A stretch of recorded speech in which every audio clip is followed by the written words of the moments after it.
Чувашия по итогам 2022 года вошла в десятку лучших регионов России в сфере обращения с отходами. Республика заняла 4-ю строчку рейтинга.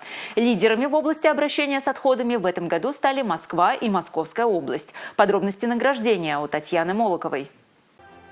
Награждение лидеров «Зеленого рейтинга» прошло накануне в Москве. Как отметила вице-премьер правительства России Виктория Абрамченко, жюри рассмотрело более 3000 заявок от активистов, волонтеров, неравнодушных граждан и блогеров, общественных организаций и корпораций. Особо отметили и регионы, которые вносят существенный вклад в экологию. Залог успеха этой реформы в создании современных мощностей по обработке и по утилизации отходов.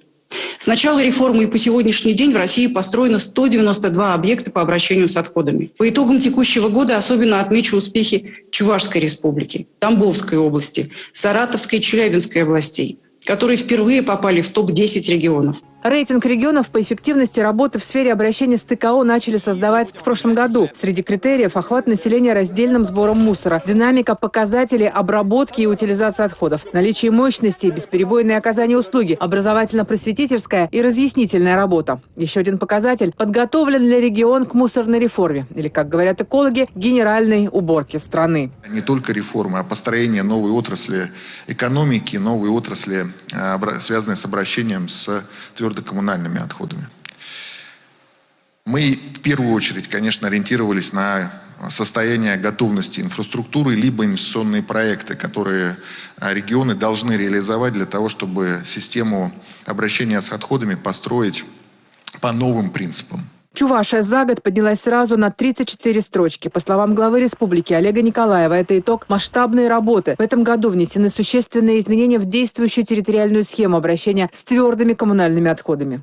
Работа, которая за последние 2 года проделана правительством Чувашской республики совместно с ППК РЭО, направлена прежде всего на создание современной инфраструктуры обращения твердых коммунальных отходов и создание удобных условий в этом вопросе для граждан, как с точки зрения раздельного сбора, утилизации, а самое главное – обеспечения благоприятной экологической среды.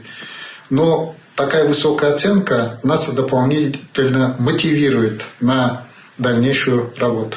Подписана дорожная карта по созданию дополнительных мусоросортировочных комплексов. Скорректирована территориальная схема по обращению с отходами. Предусматривается ввод новых производств по обработке и утилизации отходов. В 2023-2024 годах планируется закрытие свалок в Цивильском и Брестинском, Козловском, Порецком муниципальных округах. В Шумерле и Алатыре предусмотрено строительство сортировочных комплексов и завода по переработке ТКО в РДФ топлива и участка компостирования. Татьяна Молокова, Республика.